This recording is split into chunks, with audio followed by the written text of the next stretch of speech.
Bonjour à toutes et à tous et bienvenue sur un nouvel épisode du podcast de Senpai où aujourd'hui j'ai la chance de recevoir un serial entrepreneur aux multiples compétences et casquettes puisqu'il s'agit de Dan Noël qui nous vient tout droit de Suisse et qui nous partage son quotidien et son histoire d'entrepreneur. Nous reviendrons sur l'ensemble de son expérience professionnelle très riche, vous verrez, passant de son stade de Golden Boy dans les entreprises financières à l'entrepreneuriat pour permettre à tous les entrepreneurs et entrepreneuses de pouvoir s'exprimer et développer leur business. J'en ai profité puisque j'ai pu rencontrer Dan à plusieurs reprises et je l'ai découvert sur sa chaîne YouTube puisque Dan est YouTuber. Il va nous raconter un petit peu toute son histoire depuis la création il y a 4 ans jusqu'à aujourd'hui et vous verrez qu'il nous donne beaucoup de petits conseils pour se lancer, donc à vos bloc-notes. On en a profité également pour parler un petit peu de l'entrepreneuriat en Suisse et des petites différences qu'il y a entre nos deux pays, puisqu'aujourd'hui, il exerce principalement en Suisse, mais pas que, vous verrez. Avant de vous laisser avec mon interview avec Dan Noël, si vous souhaitez soutenir la chaîne, n'hésitez pas, que vous soyez sur Spotify ou Apple Podcast, à nous partager. Cela nous permettra de toujours vous proposer du contenu de qualité et aller chercher des guests encore plus inspirants les uns que les autres. Cela étant dit, je vais vous laisser avec mon interview avec Dan Noël. Très bonne écoute sur le podcast de Senpai. Bonjour Dan Noël. Bonjour David, quel plaisir de partager et surtout aussi de mon côté, de participer à cette aventure podcast et j'espère pouvoir passer un certain nombre d'éléments à nos auditeurs. Eh ben, je n'en doute pas. En tout cas, on a déjà pu échanger par le passé en préparation de ce podcast. Et justement, c'est l'occasion de te présenter à la communauté de Senpai. Et justement, rien de tel qu'une petite introduction pour justement te présenter. Est-ce que tu peux nous dire un peu qui tu es, Dan? Alors avec plaisir, on va essayer de la faire courte, vu mon grand âge, hein, quand même bientôt 46 ans. Donc Dan Noël, comme la fête de Noël, 46 ans, pas d'enfant, j'en veux pas. Et puis, intéressant peut-être plus pour l'audience. Donc moi, je suis quelqu'un qui a fait des études de marketing avec une spécialisation dans le domaine de la modélisation du comportement du consommateur. Ça fait très pompeux, mais c'est à l'époque où les data étaient moins présentes qu'aujourd'hui, bien, on faisait beaucoup de data mining, c'était le début. Et puis donc j'ai commencé ma carrière, j'ai travaillé dans le domaine des multinationales, chez Nestlé, puis ensuite dans les grandes banques. Tu vois, je suis en Suisse, mon petit accent peut-être me trahit, même si mon papa est français. Et donc j'ai eu ce bout de carrière en multinationale jusqu'à un moment donné où je me suis rendu compte qu'effectivement, malgré oui, des fonctions qui devenaient de plus en plus intéressantes, Golden Boy dans une banque et tout, que j'étais malheureux parce que j'exprimais pas ce que j'ai au fond de moi, c'est-à-dire la fibre entrepreneuriale. Et du coup, tu as commencé à entreprendre à partir de quand? Parce que pour resituer un peu dans ton parcours, hein. Oui, alors si je suis parfaitement honnête, c'est vrai que j'ai toujours eu ça en moi. C'est-à-dire, je crois que j'ai entendu aussi d'un certain nombre d'invités, peut-être même déjà dans ton podcast, qui se positionnent, c'est-à-dire qu'ils ont connu un univers dans lequel l'entrepreneuriat était fort. Moi, ça a toujours été le cas, puisque dans ma famille, il y a uniquement mon père qui n'est pas entrepreneur. Tout le reste de la famille a été ou est entrepreneur. Et puis donc, en fait, mes premières expériences, mes premières armes en matière d'entrepreneuriat, j'avais 12 ans et je craquais des jeux vidéo. Donc c'est pas très noble, mais j'ai toujours eu une facilité avec les ordinateurs et j'y avais trouvé une opportunité de business plutôt sympa. Eh ben, donc ça vient de Ouais, loin surtout alors. vu mon âge canonique. Et puis, à un moment donné, pour la faire courte, c'est poser la question dans ce moment où je trouvais pas mon compte hein, comme employé dans des boîtes pourtant où c'était cool hein, ce qu'on faisait. C'était de me dire, je me mets à mon compte et la chose la plus simple, la plus accessible qui m'est apparue à ce moment-là, c'était de transformer mon métier en une activité d'entrepreneur. Donc, si tu veux, mes premiers pas réels avec l'entrepreneuriat officiel et pas pirate, c'était de dire je deviens freelance dans mon domaine qui était l'analyse de grands volumes de données et puis l'exploitation marketing de ces datas. Et donc j'ai décidé, alors que j'étais Golden Boy dans une grande banque genevoise, bien de tout plaquer pour me mettre à mon compte freelancer dans ce domaine-là. Et ce qui était intéressant, c'est que tous mes anciens employeurs sont devenus quasiment instantanément mes premiers clients. Une belle réussite, dis donc. Et du coup, tu peux nous redire un petit peu l'activité que tu faisais à l'époque, comment... Oui, alors, ouais, ouais, alors bien sûr, ouais, mon activité, c'était bien, si tu veux, j'allais dans des boîtes, plutôt des grosses, qui avaient, à l'époque, il n'y avait pas autant de start-up et de gens qui avaient de la data et les moyens de la Mhm. travailler. Et donc, on m'engageait pour aller dans des grandes boîtes, pour aller faire parler des data et trouver des opportunités commerciales, les aider à comprendre les besoins de leur clientèle, inventer des nouveaux produits. Et puis, c'est vrai que mon profil un peu atypique, un mélange d'anciens enfants Asperger, donc très à l'aise avec les ordinateurs plutôt qu'avec les êtres humains, mais tu vois que ça s'est amélioré. Et puis donc une capacité un peu innée comme ça à comprendre le comportement humain, ce mélange entre un peu un peu beaucoup de tech et de marketing, de sociologie, de compréhension du comportement humain, bah, c'est ce que j'allais apporter à mes clients et ce que j'ai fait pendant plusieurs années, Combien de quoi. temps, du coup, t'as exercé cette activité? T'as tout de suite Alors j'ai été exercé, au top de la réussite? Comment ça s'est passé? ouais, non, alors écoute, non, faut être honnête, hein, au début, comme tout le monde, tu manges un peu ton pain noir parce qu'entre passer du statut d'employé où finalement tu fais ton job à faire ton job, mais aussi aller chercher du client, bah faut le faire, quoi. C'est pas forcément évident. Et puis, ben, comme je te disais, j'ai eu cette possibilité d'activer mon réseau, donc de gens avec qui j'avais déjà travaillé. Et puis, ben, il y a eu comme dans toutes les boîtes, quoi. Il y a eu une phase je dirais, d'accélération. Puis après, j'ai trouvé mon rythme de croisière et j'ai fait ça pendant presque 5 ans. Mais il se trouve que ce que je t'ai pas dit, c'est que je suis marié avec une serial entrepreneuse aussi, et elle avait aussi sa boîte. Et à un moment donné, eh bien, on était confronté on est en Suisse, hein, le pays de la Mhm. sécurité. Et puis on a été à un moment donné confronté à une problématique, c'est-à-dire que on avait un projet de rénovation immobilière, puis deux indépendants, deux freelancers, ben pour le banquier, c'était pas Pas top, très top, top, bankable. quoi. Donc, pas vraiment. Et mes anciens collègues banquiers qui étaient par conséquent aussi mes clients, ben, ils trouvaient ce que je faisais génial, mais ils disaient, ouais, vous êtes les deux indépendants, c'est quand même vachement risqué, il faudrait qu'il y en ait un. Je me rappelle toujours, le banquier m'avait dit, en tout cas, c'est génial, il m'avait dit, il faudrait qu'il y en ait un des deux qui travaille vraiment, quoi. Comme si, en fait, le fait d'être à ton Mais compte t'es pas un n'est pas vrai un vrai travail. job. Et donc là, ben, privilège de l'âge, la boîte de ma femme était plus âgée que la mienne. Et puis du coup, je me suis dit, ben, je retourne bosser dans une banque où mon siège était encore un petit peu chaud. Et c'est là que j'ai dû me rendre à l'évidence. C'était une des grandes leçons que j'ai reçues. Peut-être que le- les gens qui vont écouter ce podcast s'y retrouveront peut-être, mais quand tu as la fibre entrepreneuriale, quand tu as ça dans ton ADN, dans ton DNA, et que tu as goûté et que tu aimes ça, ben, retourner bosser dans une banque où la couleur des costumes est codifiée, c'est insupportable, quoi. Un univers qui, en plus, a des codes très très stricts. Très, très strict. Et ben, la vie a fait bien les choses, c'est-à-dire que je suis retourné au salariat pendant 6 mois, je me desséchais comme un pruneau sec, et puis au moment où j'étais le plus au fond de mon trou, là, eh bien, il se trouve que l'oncle de ma femme, qui est, tu vois, finalement, on reste dans cet univers entrepreneurial, qui avait fondé une boîte presque 20 ans avant, eh bien, voulait la vendre pour devenir entraîneur de foot professionnel, et puis il cherchait quelqu'un pour la reprendre, et puis il m'a proposé de racheter l'entreprise, et puis en bon pirate hacker un peu comment est-ce qu'on va dire ça, un peu fou, un peu challenger, ben, je me suis dit tiens, j'ai même pas à l'époque, j'ai même pas vu les comptes de la boîte et j'ai dit allez let's go, j'y vais, j'ai racheté cette entreprise il y a 15 ans maintenant, L'opportunité s'est présentée et tu l'as à saisie. fond. Et du coup, cette boîte aujourd'hui, bon, tu ne la diriges plus, je pense. Ouais, Du coup, c'était pour resituer un petit peu dans la ouais. chronologie, parce que bon, voilà, il y a pas mal de choses qui se sont passées dans ta vie. C'était en quelle année ça? Oula, bah, tu vois, ça fait 15 ans, quoi, donc il faut faire la déduction, D'accord. quoi. Hein, je vous laisserai faire le calcul.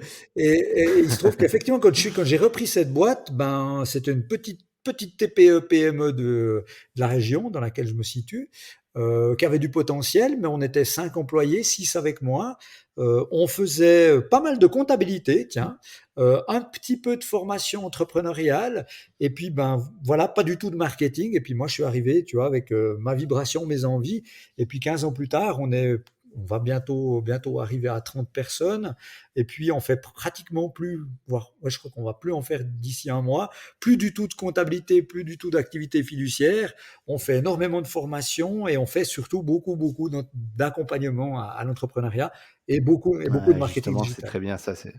Ce point-là est hyper important parce que ça résonne avec l'actualité que tu as. Tu vas nous en parler d'ailleurs, la nouvelle structure que tu as préparée pendant tant Mhm. d'années, ou qu'en tout cas que tu as pensé depuis tant d'années. Mais avant ça, donc comme ça on fait un peu de teasing pour les gens qui nous écoutent. Hum, pour être tout à fait transparent avec les gens qui nous écoutent, moi, je t'ai découvert sur YouTube. OK, ouais. J'aimerais bien que tu nous Oui, en parles un alors, petit ouais. peu parce que tu es une forme de singularité quand même. Honnêtement, j'ai regardé ta chaîne. Moi, j'étais à un moment de vie qui est un peu similaire à celui que tu as eu. Donc, c'est-à-dire que tu as travaillé pour quelqu'un pendant très longtemps. Moi, j'ai travaillé pour quelqu'un pendant Ouais. 11 ans. Et j'étais à un moment, Tom, où j'avais besoin d'un nouveau challenge. Et en fait, c'est pas pour te caresser dans le sens du poil, mais je suis tombé sur ta OK. chaîne. J'ai commencé à regarder, allez, bien 10 vidéos sur des thématiques totalement diverses, hein. Donc tu parles de beaucoup de Ouais, choses, de comment exploiter LinkedIn, principalement, c'est ça que j'ai pensé, hein, ouais, ouais. dans les catégories de vidéos que tu présentais, mais tu as aussi surtout les autres réseaux sociaux. Mais je trouvais que c'était une approche hyper intéressante, différente de ce qu'on propose aujourd'hui. OK. Et bah, pour moi, c'est une petite fierté quand même de Oh, t'avoir bah, aujourd'hui écoute, sur le c'est moi podcast qui suis parce que content. le petit fanboy que je suis, il y a 2 ans, qui découvrait Dan Noël sur YouTube et qui le reçoit aujourd'hui. Et justement, est-ce que tu peux nous parler un peu de ça? Comment tu as construit la chaîne? Comment tu Ouais, l'animes alors, aujourd'hui? Qu'est-ce que ça t'a ah, ouais, je trouve que c'est super que tu en parles parce que c'est quelque chose auquel je tiens beaucoup. Alors, l'histoire de cette chaîne YouTube, en fait, elle a commencé en amont, non pas avec une chaîne YouTube, mais avec un blog. Il se trouve que j'avais réorienté toutes les activités de la boîte et j'ai découvert une véritable passion. J'ai vu que ma passion, c'était créer des boîtes pour moi, créer et lancer des entreprises, mais surtout d'aider des gens à créer la leur. Hein. Donc moi, vraiment mon leitmotiv, mon why, au sens du Simon Sinek du truc, c'est inspirer, accompagner, aider les gens pour qu'ils puissent inventer leur propre futur. Puis à un moment donné, j'aidais des gens sous forme de mentoring, sous forme de coaching. J'ai monté des formations pour aider des entrepreneurs qui sont au chômage dans la région dans laquelle on est. Et puis je me disais, mais c'est dommage parce que je suis frustré, j'arrive pas à aider assez de gens. Donc je voyais 12 personnes fois 12 fois dans l'année, tu vois, 150, 200 personnes à tout. Je me dis, T'étais qu'est-ce que limité, je ouais. peux faire pour essayer d'apporter plus de valeur aux gens? C'était vraiment le but c'était de donner, quoi. J'ai l'impression d'avoir beaucoup reçu dans la vie. Je me dis, il faut que je donne. C'est une mission que je me suis fixée. Alors, je me disais, qu'est-ce que je peux faire pour me démultiplier puis essayer de toucher plus de gens que les gens que je vois en physique? Et la première idée que j'ai eue, c'était effectivement de me dire, ben, Internet est génial pour ça. Et ma première vibration, c'était de dire, tiens, je vais faire un blog. Parce que j'ai toujours eu, depuis très longtemps, une certaine facilité à écrire du texte. Je me dis, tiens, c'est une bonne idée. Puis j'ai lancé mon blog au travers d'un site internet dans lequel je balançais chaque semaine, allez, 8, 10 pages de blogging dans lequel j'expliquais aux gens comment monter leur boîte, comment choisir la forme juridique, comment fixer les prix, comment trouver un market fit, enfin tout ce qui tourne autour de l'entrepreneuriat, tout ce qui m'animait, qui me passionnait, et puis je le balançais comme ça, quoi. Et puis il se trouve que très rapidement, il y a eu beaucoup d'audience. Je me suis dit, tiens, mais ça aide vraiment les gens, quoi. Puis il y avait vraiment un échange et je me dis, je sers vraiment à quelque chose, quoi. Je délivre une vraie valeur. Mais le problème, c'est que, comme tu l'as compris probablement et que les auditeurs auront peut-être compris, je suis un peu hyperactif comme ça, je fais 150 trucs en même temps, puis le fait d'écrire des articles de blog, ben, ça commence à me prendre beaucoup de temps. Et je me dis, quelle est la manière la plus frictionless que je peux avoir pour continuer de délivrer de la valeur encore plus, mais sans, ben, entre guillemets, prendre beaucoup de temps à écrire. Je me dis, et si je franchissais, alors moi, ça me paraissait une montagne, hein, de me planter devant une caméra et puis de balancer ce que j'ai à balancer comme valeur, tu vois, sans avoir le filtre de l'écrit, etc. Et puis, ben, j'ai essayé. Et puis, je peux te dire qu'au début, ça n'a pas été facile. Hein. Faut vaincre plein de freins personnels, surtout que je suis pas forcément le plus narcissique des mecs. Et puis, du coup, ben, j'y ai trouvé assez rapidement un intérêt personnel parce que je me suis dit, tiens, je peux délivrer beaucoup de valeur dans un format qui me ressemble encore le plus, c'est-à-dire que c'est encore plus authentique, je trouve. Et puis, ben, bon an, mal an, bien, j'ai vu qu'il y avait du retenti et que les gens, bien, ils prenaient ça et qu'ils en faisaient quelque chose et que il revenait vers moi en me disant, mais génial, ça m'a permis de lancer mon truc. Et je me suis dit, bah, il faut continuer, quoi. Et depuis, j'ai plus arrêté. Eh ben, magnifique. Et justement, quel conseil tu donnerais à des gens qui voudraient se lancer dans la vidéo, qui sont peut-être encore moins à l'aise quand ils ont un objectif braqué sur eux, qui n'ont pas forcément l'habitude de Ouais, alors, s'exprimer? Alors là, on n'est non, pas en non, public, mais devant une mais caméra, c'est sur un clair sujet. parce que c'est vraiment un truc. Ce qu'il faut se rendre compte, moi, j'ai pris du temps à le réaliser, mais c'est que le vecteur vidéo, il y a plein de choses qui se passent. L'audio, c'est génial aussi, mais la vidéo, il y a quelque chose en tout cas plus que le blogging. Et puis, il y a toujours ce frein. Ce frein, comme tu viens de le décrire, c'est de se dire, OK, j'aime pas, c'est normal, hein. Sinon, c'est vraiment un problématique narcissique. Personnellement, j'aime pas tellement ma gueule, j'aime pas trop ma voix, mais à un moment donné, tu arrives, enfin, il faut te poser la question, est-ce que finalement, ce que je peux apporter aux gens, moi, je suis vraiment tourné vers ça, quoi, la délivration de valeur, est-ce que ça vaut pas plus que, tu vois, le côté un peu, Les voilà, freins que l'on peut se mettre ouais, nous-mêmes, hein. puis la douleur que ça peut représenter pour certains. Moi, le premier, hein, je peux dire, au début, c'était pas facile. Au début, quand j'enregistrais une vidéo, je disais à ma femme, faut que tu te casses de la maison, quoi, parce que elle était à l'étage du dessous, je fermais mes portes, mais je me dis, elle va peut-être m'entendre, tu vois, puis ça me bloquait complètement. Puis aujourd'hui, je peux shooter une vidéo en 10 fois moins de temps qu'avant, et puis il peut y avoir 15 personnes autour, il n'y a pas de problème. Donc, ce qu'il faut faire, c'est oser. Et je crois que le meilleur moyen, en tout cas, moi, ce que je donne toujours comme conseil à des gens qui, probablement, il y en aura dans l'audience, quoi, qui se disent, j'aimerais bien, mais j'ose pas, ben, c'est de se dire, lance-toi un challenge. Et le challenge, moi, je l'avais fait. Hein. C'était au début, je m'étais dit, parce que tu as une grosse caméra, ça fout les jetons et tout. J'ai dit, je vais enregistrer au début avec mon smartphone, ça fait moins peur. Et pendant une semaine, je me suis dit, tous les soirs, je m'enregistre un truc. Tu vois, comme mon journal personnel où je disais qu'est-ce que j'ai ressenti. Bien Et sûr. puis, pendant 7 jours, j'enregistrais, mais je postais pas. Mais par contre, je m'étais fait un commitment avec moi-même. Je me suis dit, tu fais ça une semaine, mais le 8e jour, le début de la semaine prochaine, que ce soit bon, pas bon, tu balances la vidéo, quoi. Et quand je regarde la vidéo, la première, parce que j'ai enlevé rien du tout sur ma chaîne, je me dis, mais comment j'ai osé poster ce truc, quoi. Tu vois, je me trouve pas bon et tout, mais finalement, ça a eu le mérite d'exister. Et moi, je dis toujours, la meilleure vidéo, c'est la prochaine que je vais faire, quoi. Et faut oser faire le truc, quoi. Par contre, ce que j'aimerais dire, David, peut-être, c'est que je crois qu'on a tous des talents innés ou on va dire plutôt des affinités plutôt que des talents. Et je crois qu'on a Mmh. tous dans notre besace des super pouvoirs qui font qu'il y a un canal, il y a un mode d'expression de prédilection. Il y a des gens qui sont excellents dans l'audio, qui vont être excellents dans cette prise de parole comme ça. Moi, j'ai des... D'autres à Ouais, l'écrit, d'autres en exactement. vidéo. Et je crois qu'il faut surtout capitaliser. Et moi, ça, c'est un truc que j'ai eu de la peine à réaliser. Et aujourd'hui, je suis à fond là-dedans, c'est de se dire, on peut pas être bon partout. Puis, tu peux faire ce que tu veux.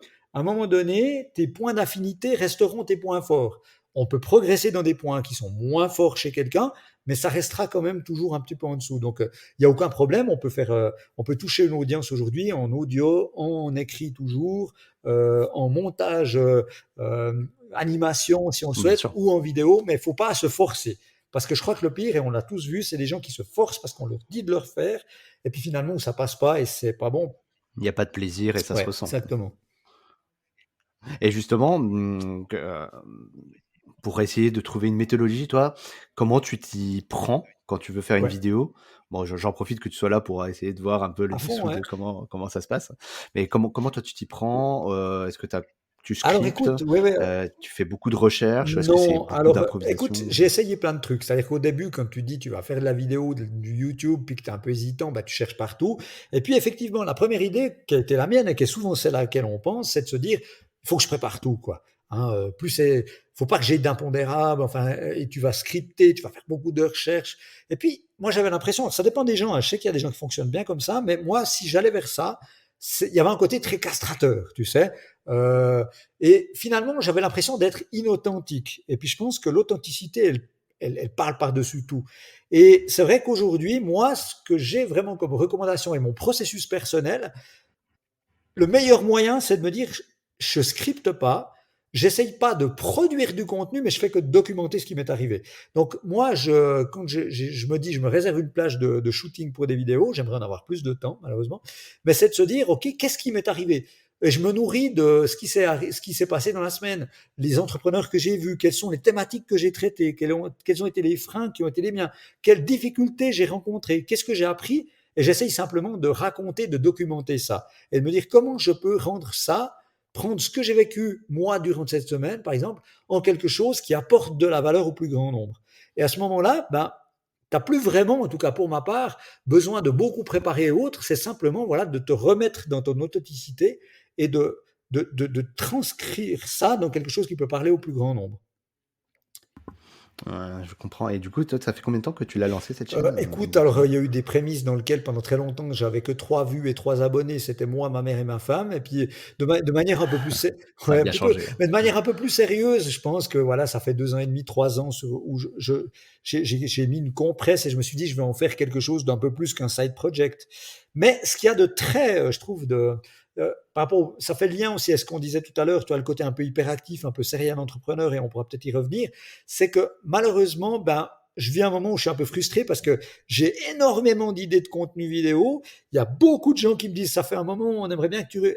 Et tu as toujours ce FOMO, quoi. Je me dis, mais mon Dieu, si j'avais plus de temps, tu vois, je ferais beaucoup plus de vidéos. Donc, et là, je suis dans un moment où je suis en train de repenser un peu la chaîne, non pas sur sa manière de délivrer de la valeur, mais tu sais, au bout d'un moment, tu as besoin de redonner un second souffle, revoir Tout tes à fait. jingles, revoir un peu ton personal branding pour revenir une fois de plus dans l'authenticité, pardon, de qui je suis aujourd'hui, qui Oui, est un peu différent du mec que j'étais il y a 2 ans et demi, qui a quoi. 4 ans. Exactement.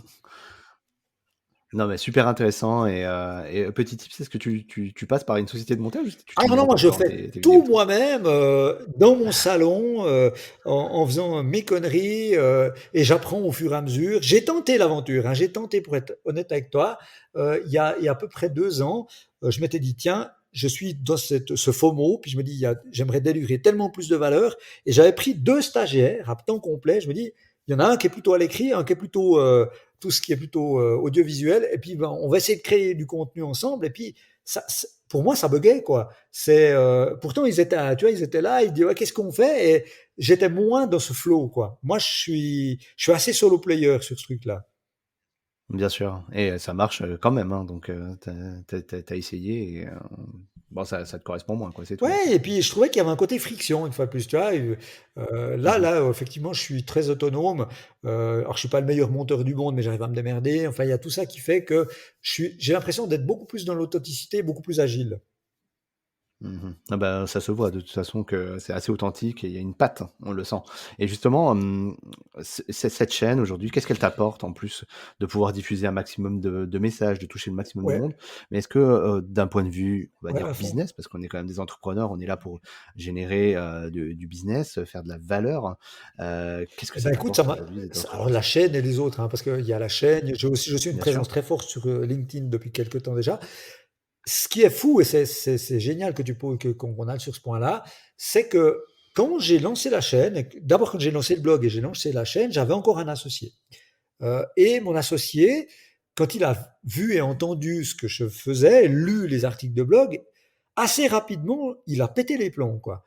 Donc il m'a pris à part, tu vois, dans la boîte. Il m'a dit, on a pris un petit moment. Alors, il était très poli. Mmh. Puis à un moment donné, il m'a dit, écoute, faut que je te dise un truc là. C'est pas possible, quoi. Faut arrêter tes conneries, hein, parce que j'étais voir ton blog. Maintenant, tu lances ta chaîne.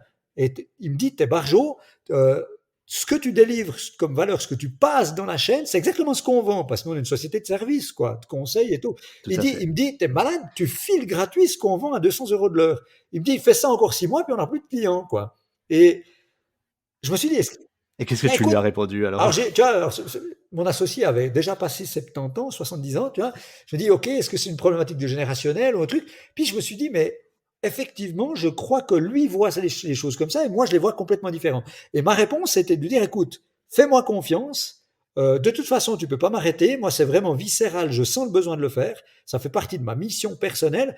Tu m'en diras des nouvelles. Et puis, allez, 3, 4 mois plus tard, il m'a dit, écoute, tu as raison. Et on a discuté, il m'a même permis de libérer un budget pour engager une Chief Organization Officer, pour me libérer de plein de tâches d'administration et tu vois, de management de la boîte pour que je puisse produire beaucoup plus de contenu. Parce que tu parlais de résultats. Ben, c'est vrai que moi, si je regarde dans ma boîte et dans ce que je fais, 9 fois sur 10, 9 contenus sur 10, c'est de la délivration de valeur comme ça, sans arrière-pensée. Et une fois sur 10, de temps en temps, peut-être même fois moins, eh bien, je me permets voilà, de dire j'ai un séminaire, j'ai un cours, vous pouvez faire appel à nous. Eh bien, mon De la promo. associé, ben, il s'est rendu compte au bout de quelques mois, et moi le premier, que ça nous amène énormément de business. Et aujourd'hui, je dirais que 95%, presque 99% de notre activité marketing, c'est ça. Et nos clients arrivent par ce biais-là. Et, et Et c'est ça dingue, hein, marche. un truc très concret ce matin. Ce matin, j'ai décroché un gros, gros mandat dans une industrie qui me fait rêver depuis longtemps. Et quand j'ai demandé à la personne, ben, pourquoi on est là, pourquoi on en discute, pourquoi on est en train de faire le deal, il me dit, parce que je te suis depuis un moment, parce que tes contenus nous ont amené un truc, on a compris qui tu es, et aujourd'hui, on a envie de travailler avec toi, quoi. Et ce sentiment de réciprocité, bah, il finit par payer. C'est un peu la stratégie du, donner avant de Ouais, recevoir. puis ben, qui est très propre à Ouais, Internet d'ailleurs. totalement. Puis ce qui est fou, c'est que quand tu le vis à fond, bah, tu te rends compte que c'est vraiment vrai. Et que je passe mon temps dans mon activité de conseil, parce que je conseille énormément d'entreprises au niveau du marketing digital, beaucoup dans la constitution de communautés, mais également en matière d'entrepreneuriat en Suisse et ailleurs. Et c'est la plus grosse erreur que je vois chez mes clients. C'est ce truc où finalement on dit que le canal Internet, les réseaux sociaux, on les utilise uniquement pour dire claironner sa trompette et dire achetez ma cam, achetez mon truc, prenez mon séminaire, mon Dieu, qu'est-ce que je suis bon, mais ne pense pas que dans réseau social, c'est le mot social qui est important. Et que finalement, le levier, il est en pull marketing et pas en push. Et ça, c'est vraiment un mindset qui n'est pas forcément facile à comprendre pour certains, et encore plus compliqué, je peux le dire, dans un pays comme le nôtre, la Suisse, où c'est culturellement pas du tout ancré chez nous. Et bah, super témoignage en tout cas, ça fonctionne pour toi. J'espère que, ça fera écho avec, l'auditoire et justement, ça fait une petite transition sur ton activité actuelle que tu as lancée, qu'on a un peu teasé au départ. Est-ce que tu peux nous parler un petit peu de Digitalizer? Oui, Alors je sais pas si je le ouais, prononce bien. digitalizers, comme tu veux, c'était complètement égal. Ce qui est surtout important, c'est effectivement, une fois de plus, je dirais que c'est parti d'une vibration, quelque chose que j'ai senti. Moi, j'habite en Suisse, dans ce qu'on appelle la Watch Valley, où on fabrique la majorité des montres de luxe, notamment celle qui est portée par votre ministre de la Justice, qui fait parler d'elle en ce moment, qui fait parler de lui, c'est Monsieur Dupond-Moretti. Et donc, on a vu, nous, il y a quelques années déjà arriver, tu vois, nous, on est un tissu très industriel, la transformation, la révolution industrielle digitale 4.0, où on a transformé nos usines, nos ateliers, robotisés, intelligence artificielle, etc. Par contre, moi, ce que j'avais senti, parce que je suis un digital native à cause de mon syndrome, on n'en a pas parlé, ce serait peut-être une fois l'occasion d'en parler. Donc moi, j'ai toujours été très proche de la chose digitale, et j'ai vu que cette vague, ce tsunami qui arrivait dans l'industrie, il allait nous péter à la tronche tôt ou tard au niveau de tout ce qui était commercial, métier de soutien, comptabilité, finance, marketing, vente, etc. Et puis, euh, je m'étais dit, il y a à peu près 5 ans, il faudrait qu'on crée quelque chose, une plateforme au sens un hub, euh, une mesure, je ne sais pas comment on appelle, un endroit dans lequel on accompagne la transition, la transformation digitale dans les métiers du commerce.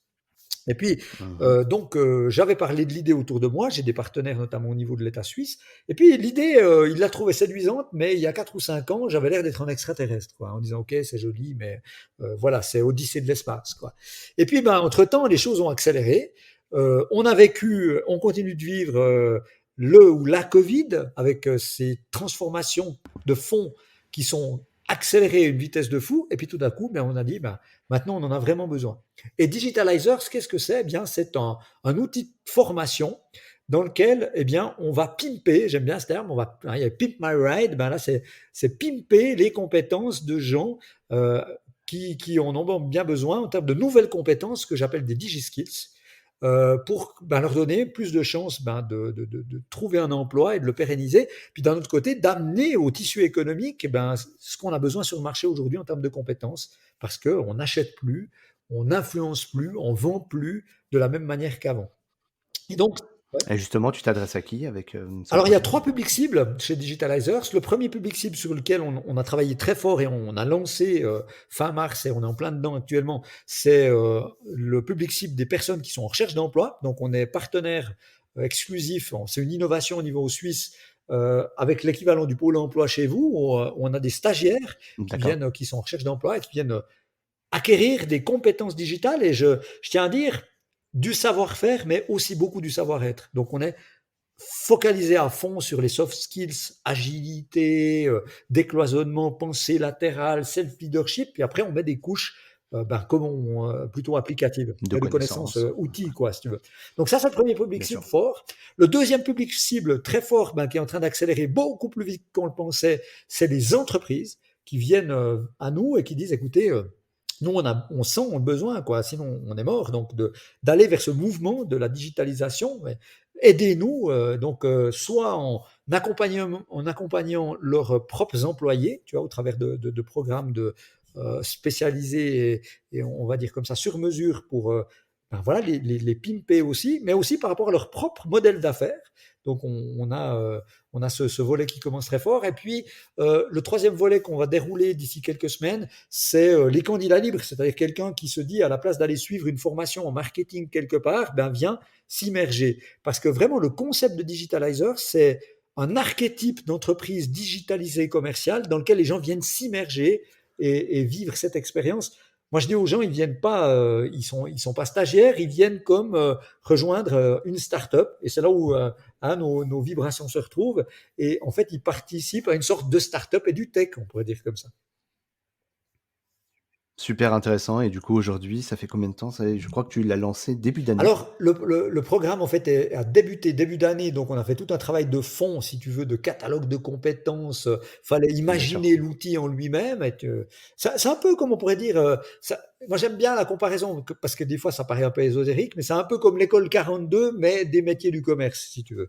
Et puis, et D'accord. donc, on a créé tout ce moteur, tout ça, et puis donc ça, c'était depuis le début de l'année. Et puis, on a lancé l'accueil des premiers stagiaires, donc du premier public cible recherche d'emploi. Eh bien, tout début mars, là, on est en train d'accélérer. On a déjà 15 stagiaires et d'ici quelques semaines, on aura 25 places de stage à temps complet. Et puis, on est en train de dérouler le volet très fortement des entreprises. Et ce qui est intéressant, c'est que la Suisse, un petit peu différent de la France en taille, mais aussi en structure politique et autres. Et chez nous, on a des cantons. Tu sais, c'est comme des régions autonomes avec une confédération. Mhm. Euh, mini États-Unis. Et donc, on a le projet pilote qui se situe dans la région d'origine qui est la mienne, donc dans le canton de Neuchâtel, francophone. Et puis, l'idée, c'est qu'en fait, on est soutenu par la Confédération suisse, on était sélectionné comme un des programmes innovants qui soutiennent. Et l'idée, c'était de faire ce pilote jusqu'à fin 2022 pour ensuite bien aller planter des petites graines d'autres digitalizers dans les autres cantons suisses.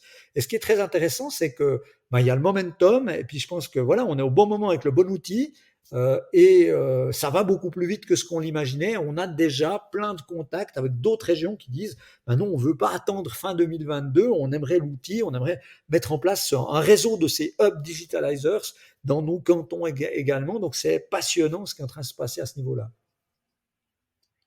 Eh ben, dis donc, est disponible qu'en Suisse, malheureusement, j'imagine, pour le Alors pour le moment. moment, alors en France, vous avez des idées, parce que moi, quand j'imaginais le projet, j'ai eu des contacts avec des initiatives, parce qu'en France, vous avez, tu sais, alors, les Suisses qui vont entendre vont se dire, mon Dieu, ils nous cassent du sucre sur le dos. Mais non, parce que je suis helvète, donc je peux le dire. Mais il y a un proverbe chez nous qui dit que le Suisse se réveille tôt, mais se lève tard. Tu sais, on aime bien voir avant de venir.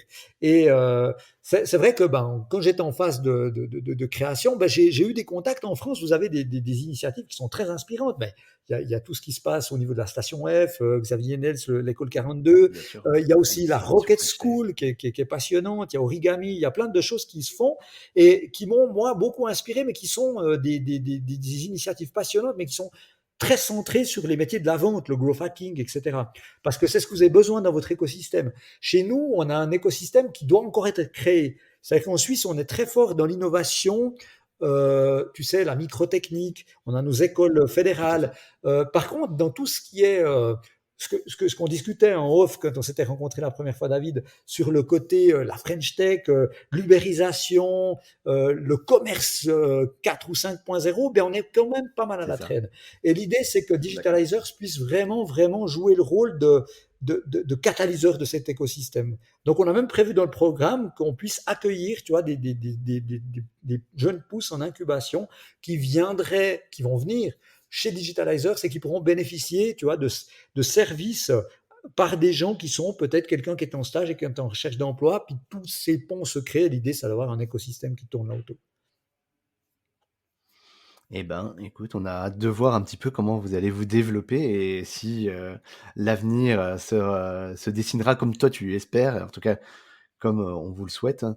Et justement, tu parlais un peu de la crise là, par rapport à ton projet, mais justement, comment ça s'est vécu de ton côté de la frontière, d'un point de vue très global, hein, la question est Ouais, très ouais. large. Donc, ouais, comme tout le monde, hein, on était. Alors, oui, on était frappé. C'est-à-dire que moi, dans mes activités, tu vois, je fais pas mal de formations, notamment de formations présentielles. C'était le modèle de base. Ben, le 12 mars Ça a dû être 2020, compliqué, c'était hein. fini, quoi. Hein, c'était terminé du jour au Mhm. lendemain. Euh, Mais du coup, Ben, comment tu écoute, on a réagi pivoté par rapport à direct. C'est-à-dire que nous, ça a été un peu le coup de pied au cul, où ça faisait très longtemps qu'on se disait, moi qui suis un digital natif, je poussais toute mon équipe à dire, les gars, bon Dieu, il faut qu'on passe, on peut toucher, on peut délivrer beaucoup plus de valeur, il faut qu'on digitalise nos formations, qu'on revoie nos cursus. Et en fait, c'était la clause, on va dire, de l'obligation, quoi. On s'est retrouvé à devoir très rapidement, dans une agilité de dingue, à se dire, OK, maintenant on a du temps, mais peu pour transformer ce qu'on fait et basculer ça en digital. Et ce qui était dingue, j'ai pu voir que le travail qu'on a mené de fond avec ma collègue Saloua, que je cite ici, que je remercie, qui m'a aidé à créer cette agilité, cette culture qu'on a dans notre boîte depuis quelques temps déjà, qu'on travaille, en quelques semaines, bah, tous nos produits étaient digitalisés, quoi. Et du coup, l'année 2020, qui devait être l'annus horribilis, ben, en fait, c'était une des plus grosses années qu'on a jamais faites, quoi. On a doublé D'accord. la taille de la boîte au mois de juillet en termes de locaux, en termes de personnel, en termes de volume. C'était complètement fou, quoi. Et ça a donné, parce on n'en a pas, mais j'ai la boîte, si tu veux, historique sur laquelle je travaille depuis longtemps. J'ai ce projet Digitalizers qui a pris un coup de vent dans les voiles complètement dingue à cause du momentum, et on le voit, on était dans le juste depuis, et ça me confirme dans mes hypothèses. Et puis en parallèle, ben, j'ai aussi Starterland, qui est en fait une société, en fait le couteau suisse de l'entrepreneuriat et du digital marketing, une marketing machine. Et là, on a été débordé de demandes parce que ben, plein de gens, plein d'entreprises qui se disaient, on voit de loin qu'on va devoir peut-être changer de canaux, etc. Ben, tout d'un coup, c'est une question de survie, quoi. Et ça a été pour nous un fantastique catalyseur de changement, de pivot, de remettre en question des acquis et puis ben voilà, de croissance finalement. Super intéressant ton témoignage parce que nous, c'est vrai qu'on a beaucoup d'informations au niveau français et encore, on essaie d'en avoir le maximum possible. Et c'est vrai que le tissu économique est beaucoup touché. Il y a des secteurs dans lesquels on a su pivoter, d'autres un peu moins, d'autres qui ont pu survivre grâce aux aides de Ouais. l'État. Mais justement, c'est intéressant de voir un peu de ton côté comment ça s'est passé. Et du coup, aujourd'hui, comment est-ce que tu perçois l'économie côté suisse? Alors oui, Est-ce que tu penses que ça reprend, ça oui, repart? alors ben, ce qu'il faut, Est-ce qu'il y a des choses Alors, qui ce ont qu'il faut dire, tu vois, changé? c'est bon, mon papa est français. Nous, on est dans une région qui était très proche de la France. Si tu regardes culturellement, ben, la Suisse est séparée très fortement avec la partie alémanique, la partie. Nous, on ressemble beaucoup plus à la France, si tu veux, en termes de mentalité Tout à latin. fait. Par contre, quand même, on a quand même des spécialités helvétiques, c'est-à-dire que même au cœur de la crise, eh bien, la Suisse, si tu veux, Suisse. L'attitude de l'helvète, et c'est bien, c'est ce qui fait aussi ce qu'on appelle des fois le génie helvétique, c'est le consensus. On est moins épidermique. Alors des fois, on est plus lent, peut-être que du côté français, mais par contre, on est aussi plus, on est plus mesuré, je dirais. Hein. Il y a moins ce côté, on est moins latin. Soyons honnêtes, on a un côté plus germanique, un mélange. Ce qui D'accord. fait que on a eu des restrictions fortes, on s'est retrouvé, mais il y a toujours eu, si tu veux, notre gouvernement a toujours été très prudent euh, dans les deux sens. Et c'est vrai qu'on était frappé très fortement. Il y a des secteurs entiers qui sont encore dans une mer de monstres. Hein, tout ce qui touche l'événementiel, bien entendu, tout ce qui est Mmh. restauration et tout. Mais c'est vrai que la Suisse prend toujours quand même des voies où on est mesuré. Donc, on a de la reprise. Là, nous, on commence à avoir un peu. Alors, c'est clair qu'on a un pays riche hein, aussi, donc la vaccination va bon train. D'ici la fin du mois de mai, les restaurants vont réouvrir. Là, pour l'instant, on n'a que des terrasses. Visiblement, on va réouvrir sans passeport vaccinal, sans. Donc, ça bouge. Et ce que j'ai trouvé intéressant, c'est effectivement, une fois de plus, c'est que c'est venu bouleverser nos acquis, quoi. Et il y a plein de secteurs, notamment un secteur qui est très fort dans la région dans laquelle j'habite, qui est l'horlogerie. Ben, l'horlogerie, ça fait des années qu'il y a des petites voix qui s'élèvent dans l'horlogerie en disant, les gars, le monde est en train de changer. Et que on peut plus, mis à part quelques marques iconiques, genre Patek Philippe ou autres, mais dans le gros de la branche horlogère, les besoins changent, les clients qui vont s'acheter une jolie montre, ben, c'est plus les mêmes, c'est en train, et si on bouge pas, si on suit pas aussi les nouveaux modes de distribution, ben, ça pourrait poser des problèmes. Et c'est une économie forte en Suisse, mais qui était très bloquée sur ses acquis. Et là, ben, le Covid est venu quand même modifier ça fortement. Et je vois très fortement aujourd'hui une accélération. Et il y a plein de pans de notre économie qui étaient très traditionnalistes et qui se dit aujourd'hui c'est une question de survie. Et ça force à la transition. Alors, évidemment, parfois dans la douleur, mais moi, je me dis, et c'est tout, ça revient aussi à Digitalizers. Moi, mon intention avec Digitalizers, c'était de dire, OK, il y a une fracture numérique qui se profile, mais plutôt que de voir ça comme une menace, si on en faisait plutôt une fantastique opportunité d'inclusion et de remettre l'humain au centre et de dire qu'est-ce qu'on peut faire. Et je crois que là, on a aussi un moment, c'est comme toujours dans l'histoire, quand tu regardes, il y a eu des crises, des cassures, et c'est dans ces cassures que se passent souvent les plus beaux pivots, et on est en train d'inventer l'avenir, quoi. Donc, moi, je préfère y voir le verre à moitié plein qu'à moitié vide. Eh ben, écoute, Dan, je pense qu'on va rester sur ces belles paroles qui sont très inspirantes et qui augure un avenir qui, je pense, sera encore meilleur. De toute façon, ça ne pouvait pas être pire, j'ai envie de Ouais. dire, avec la crise qu'on a tous vécue au niveau international. Mais en tout cas, avec ton énergie et ton optimisme, je pense que ça peut que bien se passer pour toi et tous tes collaborateurs, en tout cas. C'est tout le mal que je me souhaite, mais moi je me souhaite surtout, je souhaite aussi à tous ceux et celles qui écouteront. Ben évidemment, on sait que selon les domaines, ben voilà, c'est chaud en ce moment, mais il faut toujours se dire que derrière n'importe quelle crise, il y a énormément d'opportunités.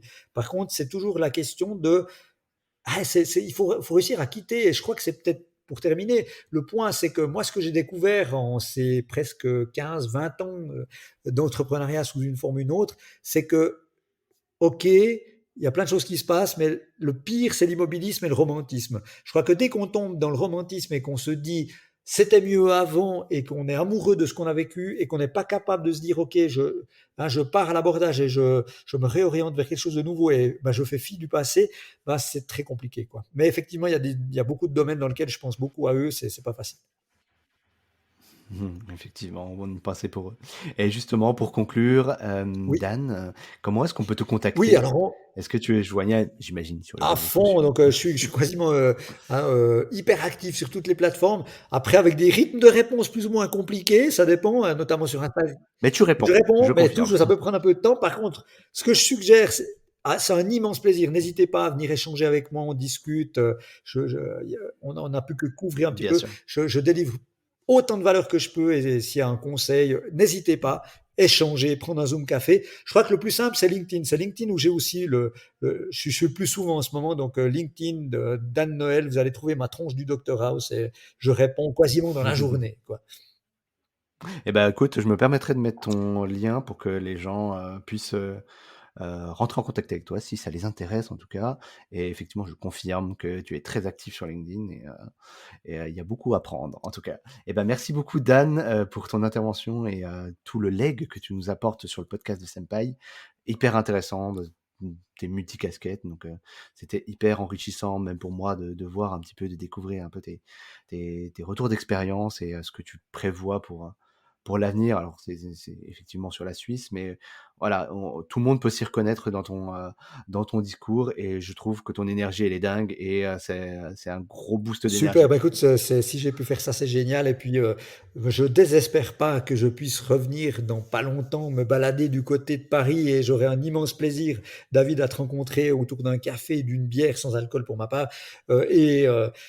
Effectivement, comme tu le disais, je suis localisé en Suisse, mais j'ai effectivement des ramifications, des clients dans quasiment toute la francophonie. Donc, surtout, n'hésitez pas, si vous voulez échanger autour même d'un café virtuel, passe-leur mes coordonnées, David, c'est avec un immense plaisir. Eh ben, ce sera fait, Dan. Eh ben, écoute, merci beaucoup et je te souhaite une très bonne continuation pour tous tes À très projets. bientôt et puis plein succès aussi à toi, à toute l'audience. Ciao, ciao. Salut. Merci d'avoir suivi cet épisode du podcast de Senpai. Si vous souhaitez soutenir la chaîne, rien de plus simple, partager ou tout simplement parler du podcast autour de vous, cela sera d'une grande aide, je vous l'assure. Nous vous donnons rendez-vous pour le prochain épisode et si vous ne pouvez pas attendre, une seule adresse, www.senpai.io pour écouter d'autres témoignages passionnants.